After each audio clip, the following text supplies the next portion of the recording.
nametrakatsika tao anatin'ny fitomboan'ny mandat satria be loatra ny fond d'urgence. Misy olona mantsy miasa ohatra maçon dia mianjery izy eny ambony échafaudage, tapaka ny tanana, ny sasany vaky ny loha, ny sasany voadona ny tomobila, ny sasany mpianatra menjera, tapaka ny tanana, tapaka ny tongotra, tonga ny amin'ny hôpitaly dia tsy mandray ny hôpitaly raha tsy mandovola. Nefa ny olona tsisy nanam-poana hoe ho azon'izany loza zany.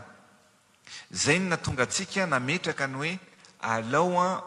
mametraka fond de solidarité na fond d'urgence isika mba hametrahana ny premier soin.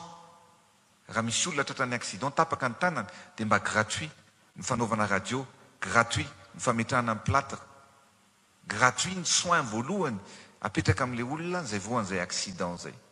Ka io monsieur le ministre efa nisy budget maromaro napetratsika makasika an'izay fond d'urgence izay fa mba tsara ho fantatry mivoaka malagasy any ny fandehan'ny io fond d'urgence io fa nametrakatsika zao eny anivon'ny hôpitaly rehetra ny CSP, CSP1, CSP2, ny CHU, ny CHRD, ny centre hospitalier de district zany, ny centre hospitalier universitaire na hôpitaly lehibe nandefasantsika daholo fond d'urgence.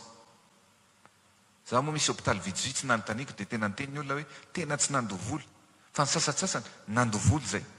Ka zay zavatra zay mila jerevana monsieur le ministre ao anatin'ilay izy. Amin'ity taona 2025 ity zao dia nappui un système hospitalier 24 milliards d'ariary. Ny vola hoentintsika anampiana ao anatin'izany ny fond d'urgence, ny opérationnalisation ny hôpitaux na ny fampandehanana ny hôpitaly, ny fividianana ny fanafody, ny soins de proximité sy ny achat ny consommable maro samihafa. Ka omeko anao ny fanontaniana monsieur le ministre hoe tena tsy mandovola tokoa ve ankehitriny arakitsika ve ny eo ny anivony reny hôpitaly reny amin'ny premier soin zay ametrahantsika n'io fond d'urgence io manerana ny Madagasikara. Mankasitraka nanome ny fitenenana Andriamatoa Filoha, miarabanao mpanajana tompoka, miaraba-panajana Andriamatoa Premier Ministre tsika rehetra tao anatin'ny efitrano ary ny vahoaka malagasy izay manaraka amin'izao fotoana izao. Tamin'ny nangatahana ilay izy moa monsieur le président dia misy ny nangatahana hoe planning familial dia ny construction dia ny PF dia vidéo anaty 3 minutes anao anatinao amin'ny résumé an'izay dia afaka alefa ve tompoko dia tonga dia amin'izay manana vue d'ensemble tsika. Alefa sarina. Mankasitraka tompoko. Ao anatin'ny programme ankapobeny fanjakana tompoko ny na PGE ny fanatanterahana ny planning familial dia amin'izao fotoana izao dia tafakatra 55,5% ny isan'ny olona atahan'ny olona izay misitraka an'izay ny utilisatrice régulière ary manodidina 1,200,000 ny vehivavy vaovao nampiasa an'izany teto Madagasikara. Zany dia nahafana nahazo baisse prévisionnelle par rapport amin'ny prévision zany 25% ny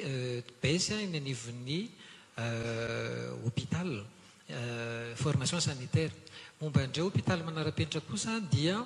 anakefatra tompoka amin'izao fotoana izao nefa vonontsika iroso ao anatin'izay fitokanana anazy zay ary misy ny totaly nefa vita zany araiky amby folo dia anaky 12 nisan'ireo zay en cours de finition fa mihoatra ny 81%, dia anaky enina nisan'ireo zay mbola 20-30% ny anaovana anazy. Momba indreo soins de proximité kosa dia ny total ny bénéficiaire soins de proximité zay mizara maromaro no anatiny misy circoncision de masse, porte ouverte, soins hidirana manao stratégie avancée mpiasa amin'ny fahasalamana, dia misy niaraka tamin'ny mission humanitaire koa dia 1,200,000 nisan'ny total ny olona zay bénéficier an'izay à peu près hatramin'izay 1 150 000 ikelika zany fa izy io tamin'ny fotoana nanaovana anazy mbola c'était avant ny mois de novembre fa amin'izao fotoan'izao à peu près 1 200 000 mikasika an'ireo fonds d'urgence ana CSB kosa dia 330 000 manodidina eo nisy sitraka an'izany tamin'ny taona 2024 izay mitsinjaro à peu près 220 000 eny amin'ny CSB 35 000 au niveau an'ny CHD 20 000 mahery kely izy eny anivon'ny CHR ary 61 000 eny anivon'ny CHU samy misy registre daholo moa izy ireo raha ohatra ka satria manana fond d'équité ny hôpitaly dia raha sanatria tsy ampy le vola dia raisina au niveau ny fond d'équité misy site manana site tompoko ministère raha ohatra sanatria misy olona tena hoe tsy nandray dia afaka miditra za manana compte personnel manao suivi an'izy io ahafahana mijery an'izay hoe raha sanatria tena tsy nisy le olona fa tsy tokony hijanona zany le vahoaka raha sanatria ny vava tsy nahazo an'le fond d'urgence satria araka ny baiko nomena ohatra matofilo dia efa tonga jusqu'au niveau ana CSB le izy fa au niveau ana CSB le izy tsy volana eny fa tonga dia fanafody ahafahandreo la 220 000 mahery kely reo sitraka an'izay fond d'urgence izay hotohizana zany amin'ity taona ity ny fond d'urgence hotohizana soins de proximité ary dans les semaines à venir dia mikasy isika tompoko anokana hôpital manara-penitra anankiefatra makasitraka tompoko.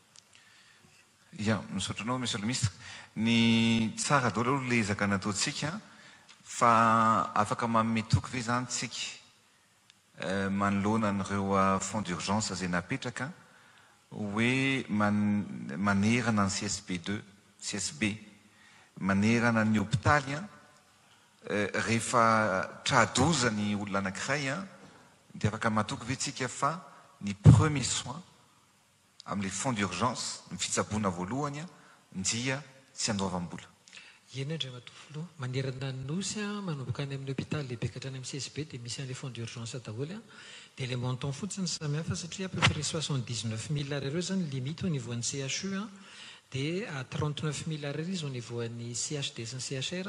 dia au niveau an'ny CSB izy tonga dia fanafody namena an'le olona dia misy montant à peu près 2 000 à 3 000 ariary eo namena an'le olona dia tonga dia izay fanafody voalohany ilainy tonga dia miana fanafody satria ny hôpitaux de district sy ny région sy ny CSB zany tsy volana mena fa tonga dia fanafody nalefa tany aminazy tompoko.